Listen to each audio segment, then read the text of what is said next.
મોટા બંગલાનો તમાચો। વહુ પોતાના ઘર અને પૈસાની રૂવાબ બતાવતા શાંતિજીને કહે છે કે આ ઘર મેં પૂરા 1 કરોડમાં લીધું છે, સારી રીતે જોઈ લો। આખા ઘરમાં મારી પસંદનું ફર્નિચર લગાવવામાં આવ્યું છે અને આ ફર્શ જોઈ રહ્યા છો, આનો પથ્થર મેં સ્પેશિયલ એમપીમાંથી મંગાવ્યો છે, ત્યારે જઈને લગાવ્યો છે। આ ફર્શનો, આ ઘરનો ફર્શ એવો છે કે પોતાનો ચહેરો જોઈ લો। પોતાના નવા ઘરનો દેખાડો કરતા શાંતિજીની વહુ પૂજા તેમને આખા ઘરમાં ફેરવી રહી છે। પાછળ પાછળ શાંતિજી પોતાની વહુ દીકરાના નવા ઘરને જોઈને ખૂબ જ ખુશ થઈ રહ્યા છે કે આજે મારો દીકરો આટલો મોટો માણસ બની ગયો છે, આટલી પ્રગતિ કરી લીધી છે, તેણે આટલું સુંદર ઘર ખરીદી લીધું છે। ઘરમાં કેટલાક રૂમમાં હજી પણ કામ ચાલી રહ્યું હતું। અચાનક શાંતિજીને દેખાતું નથી। પાસે રાખેલો એક પેન્ટનો ડબ્બો ફર્શ પર ઢોળાઈ ગયો। ફર્શ પર ઢોળાયેલા પેન્ટને જોઈને પૂજા તો ગુસ્સાથી લાલચોળ થઈ ગઈ। શું માજી, તમને દેખાતું નથી? શું આંખે અંધી થઈ ગયા છો? આટલો મોટો પેન્ટનો ડબ્બો રાખેલો હતો અને તમે ફર્શ પર ઢોળી દીધો। આ રૂમનો ફર્શ આટલો સ્વચ્છ હતો, જરા જોઈને ચાલો। આટલી મુશ્કેલીથી તો અમે અમારું નવું ઘર ખરીદી શક્યા છીએ અને તમે તેને ગંદુ કરી દીધું। અરે તમે તો આવું ઘર જિંદગીમાં ન ખરીદી શકો, એડીઓ ઘસાઈ જશે મારા જેવા ઘરના એક રૂમને ખરીદવા માટે। અરે તમારી અને પિતાજીની હેસિયત નથી આવા ઘરને ખરીદવાની, પણ તમને તો મારા ઘરની કદર જ નથી। આવતાની સાથે જ મારા ઘરને ગંદુ કરી દીધું। શાંતિજી રૂમના એક ખૂણામાં ડરીને સહમીને ઊભા છે। વહુએ થોડાક પેન્ટ ઢોળાવવાથી તેમને આટલું બધું સંભળાવી દીધું છે કે હવે તેમના પગ ઘરમાં વધુ કંઈ જોવા માટે આગળ વધી જ નથી રહ્યા। તેમને તો એવું લાગી રહ્યું છે કે જો વહુના ઘરમાં તેઓ વધુ ક્યાંક ફરશે, કંઈક બીજું ખોટું થઈ ગયું તો ખબર નહીં તે શું કહેશે। હવે ત્યાં ચૂપચાપ એક ખૂણામાં શું ઊભા છો? જાઓ બહાર, બાલ્કનીમાંથી પોતું ઉઠાવીને લાવો, બધો પેન્ટ સાફ કરો। તમે ઢોળ્યો છે તો તમારે જ સાફ કરવો પડશે। વહુનો આટલો તેજ અવાજ સાંભળીને શાંતિજીના પતિ પ્રમોદજી પાછળથી આવી ગયા। પોતાની પત્નીને પોતું જમીન પર ઘસતા જોઈને કહે છે, શું થયું શાંતિ? તું કેમ સફાઈ કરી રહી છે? કંઈ નહીં, મારાથી આ પેન્ટ ઢોળાઈ ગયો હતો। વહુનું ઘર ગંદુ થઈ ગયું છે એટલે તે મારા પર ગુસ્સો કરી રહી છે। વહુએ સાફ કરવા માટે કહ્યું છે। ભૂલ મારી છે, કેવી વાતો કરી રહી છે શાંતિ? કોઈ જાણી જોઈને ભૂલ થોડી કરે છે? તારાથી અજાણતામાં ઢોળાઈ ગયો છે। ઘરમાં આટલા બધા નોકર કામ કરી રહ્યા છે, વહુ કોઈને પણ કહીને આ સાફ કરાવી શકતી હતી, તું કેમ તેને સાફ કરી રહી છે? પ્રમોદજીની વાત સાંભળીને પૂજા કહે છે, હવે જેણે ઢોળ્યો છે તેને જ સાફ કરવો પડશે। આવા ઘરમાં રહેવાની તેમની આદત નથી અને રહેશે પણ કેવી રીતે? આવું ઘર ખરીદવાની હેસિયત પણ નથી તેમની અને પપ્પાજી। મારા ઘરના નોકરો પણ મમ્મીજી કરતાં સારા કપડાં પહેરે છે, મમ્મીજી કરતાં સારી રીતે બની ઠનીને રહે છે। આટલું કહીને પૂજા પોતાની હીલવાળી ચપ્પલોને ખટખટ કરતા રૂમમાં જઈને પ્રમોદજીના દીકરા સાહિલને ફરિયાદ કરે છે, જોયું તમે? તમારી માને આ ઘરની પહેલી દિવાળી પર બોલાવી તો લીધી છે, પણ તેમણે આવતાની સાથે જ અમારા સ્ટોર રૂમમાં પેન્ટ ઢોળી દીધો, અમારું આખું ઘર ગંદુ કરી દીધું। શું માએ પેન્ટ ઢોળી દીધો? પોતાનું કામ છોડીને દીકરો સ્ટોર રૂમ તરફ દોડતો આવે છે અને તે પણ પોતાની મા પર બૂમો પાડવા લાગે છે, માં જોઈને કામ કરો, નવા ઘરને ગંદુ કરી દીધું છે, હવે આને સારી રીતે સાફ કરવું, એક પણ ડાઘ ન દેખાવો જોઈએ ફર્શ પર, અને જ્યાં સુધી આ સાફ ન થઈ જાય ત્યાં સુધી તમે આને ઘસતા રહો। આટલું કહીને દીકરો પોતાના રૂમમાં જતો રહ્યો, પણ શાંતિજીની આંખોમાં આંસુ આવી ગયા કે તેમણે એવો શું ગુનો કરી દીધો હતો કે દીકરા વહુએ તેમને આટલું અપમાનિત કરી દીધા, આટલું બધું સંભળાવી દીધું। પ્રમોદજીને પણ પોતાના દીકરા વહુની વાત ખાઈ ગઈ। ખરેખર શાંતિજી અને પ્રમોદજી પોતાના દીકરા વહુના ઘરે દિવાળીનો તહેવાર મનાવવા માટે આવ્યા છે। દીકરાનો 10 દિવસ પહેલાં ફોન આવ્યો હતો, પિતાજી મેં નવું ઘર ખરીદ્યું છે અને આ ઘરમાં અમારી પહેલી દિવાળી છે, તો હું ઈચ્છું છું તમે લોકો પણ અમારી સાથે અહીં આવીને દિવાળી મનાવો। પ્રમોદજીએ બહુ ના પાડી હતી, પણ દીકરાએ જીદ કરીને તે બંનેને બોલાવી લીધા। દીકરાની સાથે સાથે વહુ પૂજાનો પણ ખૂબ મન હતો કે તે સાસુ સસરાને પોતાના આ ઘરમાં બોલાવે, કારણ કે તે સાસુ સસરાને આ ઘરમાં બોલાવીને તેમનું અપમાન કરવા માંગતી હતી, તેમને પોતાનો રૂતબો બતાવવા માંગતી હતી, તેમને એ જણાવવા માંગતી હતી કે ગામમાં તમે જે રીતે ઘરમાં રહો છો તે એકદમ નકામા હોય છે, અને જુઓ મેં અહીં કેટલું સરસ ઘર ખરીદ્યું છે, બધી સુખ સુવિધાઓ છે, આ ઘર કાચની જેમ ચમકી રહ્યું છે, સુંદર સુંદર મોંઘા ફર્નિચર ખરીદ્યા છે। વહુ માત્ર દેખાડો કરવા માટે પોતાના સાસુ સસરાને પોતાના ઘરમાં બોલાવવા માંગતી હતી અને તેણે એમ કર્યું પણ। આજે સવારમાં જ પ્રમોદજી અને શાંતિજી પોતાના વહુ દીકરાના ઘરે આવ્યા હતા. પ્રમોદજીનો દીકરો વહુ બંને જ એક મલ્ટીનેશનલ કંપનીમાં જોબ કરે છે. વહુ તો ભણેલી ગણેલી હોવાની સાથે સાથે ખૂબ જ નકચડી અને ઘમંડી છે. તે પોતાનાથી મોટાઓનું અપમાન કરવામાં જરાય વિચારતી નથી. તેને પોતાની જોબનું અને પૈસાનું ખૂબ ઘમંડ છે. સવારમાં જ્યારે પ્રમોદજી શાંતિજી ઘરે આવ્યા હતા તો વહુ દીકરા રૂમમાંથી નીકળીને આવ્યા. ફોર્માલિટી માટે ઘૂંટણથી તેમના પગ સ્પર્શ કર્યા. ત્યારબાદ કિચનમાં પોતાના નોકરને અવાજ આપતા બોલ્યા કે ઘરમાં કેટલાક મહેમાન આવ્યા છે, તેમના માટે ચા નાસ્તો લઈને આવો. પોતાના દીકરાના મોઢે પોતાના માટે મહેમાન શબ્દ સાંભળીને પ્રમોદજી અને શાંતિજીને ખૂબ વિચિત્ર લાગ્યું. તેમણે તે સમયે તો કંઈ ન કહ્યું, પણ શાંતિજી મનોમન વિચારી રહ્યા છે કે શું અમે પોતાના વહુ દીકરાના ઘરમાં મહેમાન છીએ? શું વહુ દીકરાનું ઘર અમારું ઘર નથી હોતું? ખેર, હજી આવ્યા છીએ, કોઈને કંઈ કહેવું તેમને યોગ્ય લાગતું નથી. ચા નાસ્તો થયા પછી વહુ તેમને પોતાનું ઘર દેખાડવા માટે લઈ જાય છે. દરેક વસ્તુને બારીકાઈથી દેખાડી રહી છે. દરેક વસ્તુના પૈસા પણ શાંતિજીને જણાવી રહી છે કે મેં દરેક વસ્તુ આ ઘર માટે ખૂબ જ મોંઘી ખરીદી છે. ઘર ફરતી વખતે જ શાંતિજીના હાથથી પેન્ટ ઢોળાઈ ગયો. બધો પેન્ટ સાફ કર્યા પછી પ્રમોદજી અને શાંતિજી હોલમાં આવીને સોફા પર બેસવા જ જતા હતા કે વહુ આવીને બોલી, તમારા હાથ ગંદા છે અને કદાચ કપડાં પણ પેન્ટ લાગી ગયો છે, તો સોફા પર ન બેસશો. પહેલાં જઈને પોતાના કપડાં બદલી લો, ત્યારે સોફા પર બેસજો, નહીં તો અમારો સોફો ગંદો થઈ જશે. આટલો મોંઘો સોફા ખરીદો છે મેં, મને પૂરા 60,000નો આવ્યો છે. પોતાની વહુની વાત સાંભળીને પ્રમોદજી તેનું મોઢું જોતા જ રહી ગયા. શાંતિજી કહે છે, ઠીક છે દીકરી, તું સાચું કહી રહી છે, હું કપડાં બદલી લઉં છું. અને માં, તમે શું સાડી પહેરીને આવ્યા છો? શું તમારી પાસે કેટલાક સારા કપડાં નથી? તમને તો ખબર છે કે અમારી કામવાળી પણ સાડી નથી પહેરતી. તમે બિલકુલ ગામડાની ગમાર બનીને આવ્યા છો. આ તો નહીં કે પોતાની વહુ પાસે જઈ રહ્યા છો તો કંઈક સારું પહેરી લેતા. અરે ગામમાં તો કંઈ પણ પહેરતા રહો, પણ જ્યારે મારી પાસે આવો તો સૂટ પહેરતા કરો. દીકરા, મેં તો લગ્ન પછી ક્યારેય સૂટ પહેર્યું જ નથી.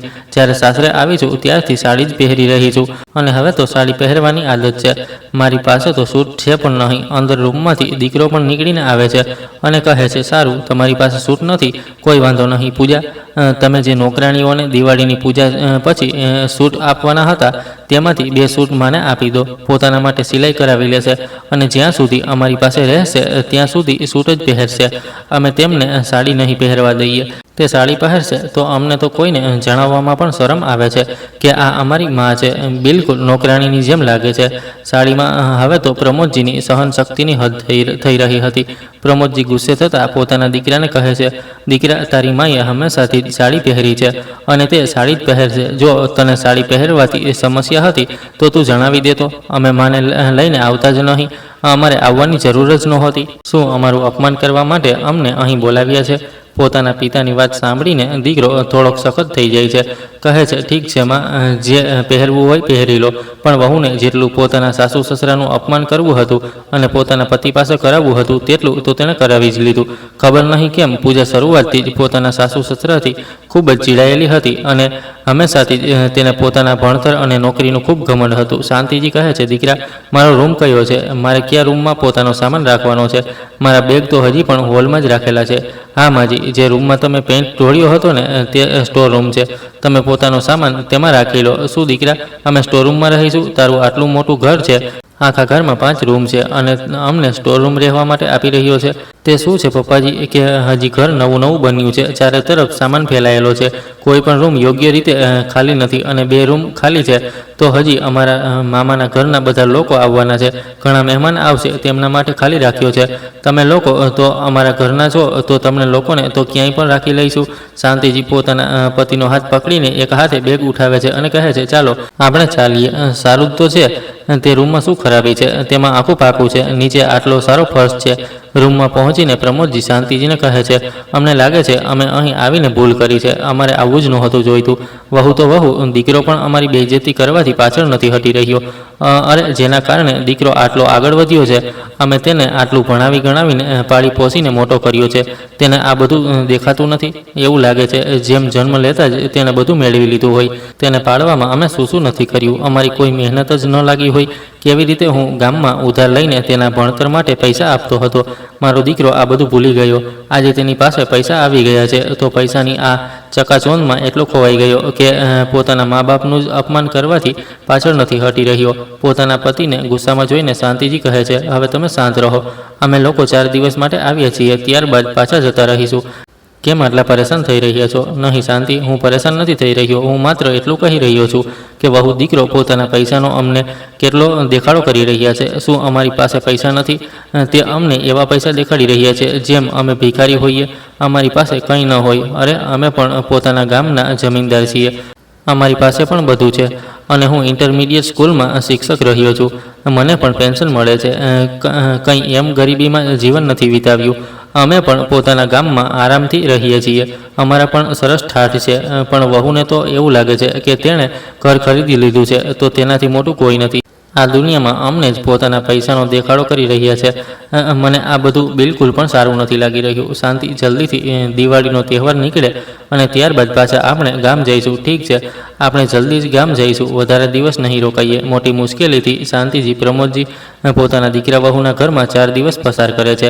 એક એક પળ તેમને પહાડ જેવી વીતી રહી છે. પણ ચાલો, બંને પતિ પત્ની એક સાથે છે તો આપસમાં સુખ દુઃખ વહેંચી લે છે, વહેંચીને રહી લે છે. દિવાળીની પૂજાના દિવસે પૂજા પોતાની સાસુ શાંતિદેવી પાસે આવીને કહે છે, માજી, આજે મારી રસોઈ બનાવનારીએ રજા લઈ લીધી છે. મારા પાસે ઓફિસનું કંઈક કામ આવી ગયું છે તો તમે રસોઈનું કામ સંભાળી લો. રસોઈમાં વહુ ભોગ માટે 2 થી 3 શાક, પૂરી, ખીર અને 2 મીઠાઈઓ જણાવે છે. તમે આ બધું બનાવી લેજો. હું આવીને તમારી મદદ કરી દઈશ. વહુ, હું આટલું બધું એકલી કેવી રીતે બનાવી શકીશ? શાંતિજી બોલતા જ રહી ગયા. વહુ શાંતિજીની વાતને અધૂરી સાંભળીને જ ફરમાન સંભળાવીને ચાલી ગઈ. હવે દિવાળીનો તહેવાર છે, ખાધા વિના કામ પણ નહીં ચાલે. શાંતિજી રસોઈમાં ગયા. કંઈ સામાન પણ ખબર નથી. મોટી મુશ્કેલીથી શોધીને કંઈક બનાવી શકે છે. વહુએ કહ્યું હતું કે મદદ કરાવશે, પણ વહુનો તો કોઈ અતોપતો જ નથી. શાંતિજીએ ફ્રીજમાંથી કાઢીને 2 શાક બનાવી લીધા, લોટ બાંધી લીધો, ખીર બનાવી લીધી, ઘણું બધું કામ કરી લીધું. પણ વહુ એકવાર પણ રસોઈમાં ઝોકું કરવા માટે ન આવી. તેને તો એવું લાગી રહ્યું છે કે તેની સાસુ નહીં પણ રસોઈમાં તેની કામવાળી કામ કરી રહી હોય. જેમ તેમ ખાવાનું બનાવ્યા પછી દિવાળીની પૂજા થાય છે. દિવાળીની પૂજા થયા પછી બીજા દિવસે સવારે જ પ્રમોદજી પોતાના દીકરાથી ઘરે જવાની વાત કરે છે કે દીકરા, તું મારી ટિકિટ કરીને આપી દે. હું જોઈ લઉં મારી ટ્રેન કેટલા વાગ્યે છે. તે હિસાબથી સ્ટેશન માટે નીકળી જઈશ. ક્યાંક મોડું ન થઈ જાય. દીકરો ટિકિટ કાઢીને પોતાના પિતાજીના હાથમાં મૂકી દે છે. તે કહે છે, તમારી ટ્રેન બપોરે 2 વાગ્યે છે. શાંતિજી પોતાના દીકરા વહુને પૂછે છે કે દીકરા, હવે તું ઘરે ક્યારે આવીશ? ઘણા દિવસથી ઘરે નથી આવ્યો. મારી પાસે હજી તો સમય નથી ઘરે આવવાનો. જો ક્યારેક ટાઈમ મળ્યો તો જણાવીશ. પણ માનું દિલ તો માનું દિલ જ હોય છે. દીકરાના ના પાડ્યા પછી પણ તે વહુ પાસે જઈને પૂછવા લાગી કે દીકરી, તું ઘણા દિવસથી ઘરે નથી આવી. જ્યારે તમારા બંનેની રજાઓ હોય તો ઘરે જરૂર આવજો.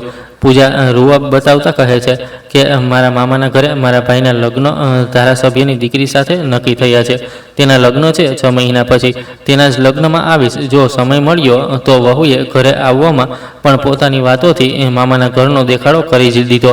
આખરે પ્રમોદજી અને શાંતિજી સ્ટેશન પર આવીને પોતાની ટ્રેનમાં બેસી ગયા અને આખા રસ્તે ચૂપ રહ્યા. કારણ કે તેમને સમજાતું જ નહોતું કે તે પોતાના દીકરા વહુ વિશે શું વાત કરે. જેટલી ખુશી સાથે તે આવ્યા હતા તેટલી જ ઉદાસી સાથે પાછા પણ ચાલ્યા ગયા. ધીમે ધીમે કરીને સમય પસાર થઈ ગયો. 6 મહિના પછી દીકરાનો ફોન આવે છે કે પિતાજી, મારા સસરાના ઘરે લગ્ન છે. હું અને પૂજા બંને જ આવી રહ્યા છીએ. 1 દિવસનો સમય એક્સ્ટ્રા છે તો વિચારી રહ્યા છીએ કે અમે તમારી પાસે પણ થઈ આવીએ. પણ અમે લોકો ત્યાં વધારે સમય સુધી નહીં રોકાઈએ, કારણ કે ગામમાં અમારું લોકોનું બિલકુલ મન નથી લાગતું. ન તો ત્યાં કોઈ સુખ સુવિધા હોય છે અને ન જ કોઈ વ્યવસ્થા હોય છે.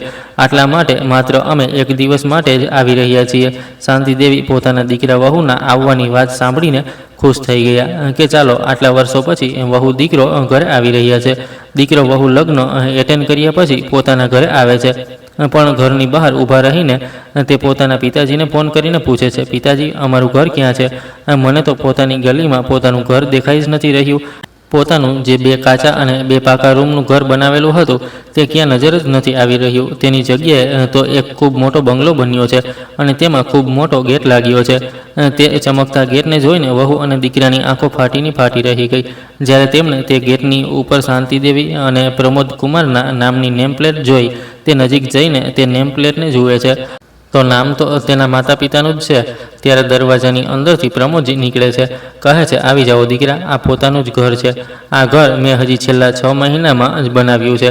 પિતાજીના શાનદાર ઘરને જોઈને દીકરા વહુ આશ્ચર્યચકિત થઈને ઊભા રહી ગયા. આટલું સુંદર અને આટલી નકશીવાળું ઘર બનાવવામાં આવ્યું હતું. ચારે તરફ આરસપહાણ જ આરસપહાણ ચમકી રહ્યો હતો. પિતાજીએ ગામમાં રહીને પણ આટલા સુંદર સુંદર વૃક્ષો લગાવ્યા હતા કે કોઈનું પણ મન મોહી લે. ઘરને જોઈને પૂજાની આંખો ફાટી રહી ગઈ. તેના પગ તો અંદરની તરફ વધી જ નહોતા રહ્યા. પ્રમોદજી કહે છે, આરામથી આવો દીકરા, પોતાનું જ ઘર છે, ખચકાવાની જરૂર નથી. પૂજા અંદર જાય છે તો જુએ છે કે અંદરથી ઘર ડુપ્લેક્સ બનેલું છે. હોલમાંથી જ સીડીઓ ઉપર માટે ગઈ છે. ચારે તરફથી ગ્રીલ લાગી છે. નીચે માત્ર 2 રૂમ છે, કિચન છે અને એક મોટો હોલ છે. કિચનમાંથી ખૂબ જ સરસ દેશી ઘીના હલવા બનાવવાની સુગંધ આવી રહી છે. રસોઈમાં શાંતિજી હલવો બનાવી રહ્યા છે અને પોતાના વહુ દીકરાના આવવાની ખુશીમાં ઢગલો ખાવાનું બનાવીને રાખ્યું છે. રસોઈમાંથી નીકળીને શાંતિજી આવે છે અને કહે છે, અરે વહુ દીકરા, તમે આવી ગયા, ખૂબ ખુશી થઈ તમને જોઈને. વહુના મોઢેથી તો એક શબ્દ જ નહોતો ફૂટતો કે તે શું બોલે. હોલમાં આટલો શાનદાર સોફા રાખેલો હતો, જેની સામે તેનો સોફા ફીકો પડી રહ્યો હતો. ફર્નિચર પણ પ્રમોદજીએ એવું ચૂંટીને ખરીદ્યું હતું, દૂર દૂરથી મંગાવ્યું હતું. ચમક તો એવી હતી કે બસ લોકો જોતા જ રહી જાય. પૂજા રસોઈમાં જઈને જુએ છે. રસોઈમાં તો આજના જમાનાના હિસાબે બધું લગાવેલું છે. આરઓથી લઈને ચીમની સુધી ઘરમાં કોઈ પણ વસ્તુની કમી નથી. શાંતિજી પોતાની વહુનો હાથ પકડીને સોફા પર બેસાડી દે છે. બેસો વહુ, હું તમારા માટે પાણી લઈને આવું છું. મેં તમારા માટે ખૂબ કંઈક બનાવીને રાખ્યું છે. ચા નાસ્તો થયા પછી શાંતિજી પોતાની વહુનો હાથ પકડીને કહે છે, ચાલો દીકરી, તને તારો રૂમ દેખાડીએ. તારો રૂમ પણ ખૂબ સુંદર બનાવ્યો છે. પૂજા આશ્ચર્યથી કહે છે, માજી, મારો રૂમ? પ્રમોદજી હસતા હસતા કહે છે, હા દીકરી, અમારા ઘરમાં વહુ દીકરાઓ માટે રૂમ બનાવવામાં આવે છે. સ્ટોર રૂમ નથી અપાતો. સ્ટોર રૂમની વાત સાંભળીને વહુ દીકરો બંને જ શરમાઈ ગયા.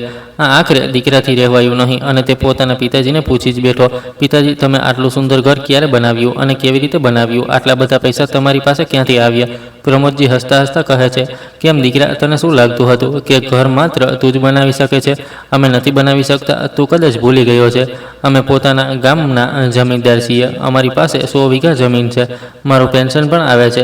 તો મારી પાસે તો પૈસાની કોઈ કમી નથી. અમે જે ઈચ્છીએ તે કરી શકીએ. તે તો માત્ર અમે એટલા માટે ગામમાં કંઈ વધારે ન કર્યું કે અમારે બંને જ રહેવાનું હતું.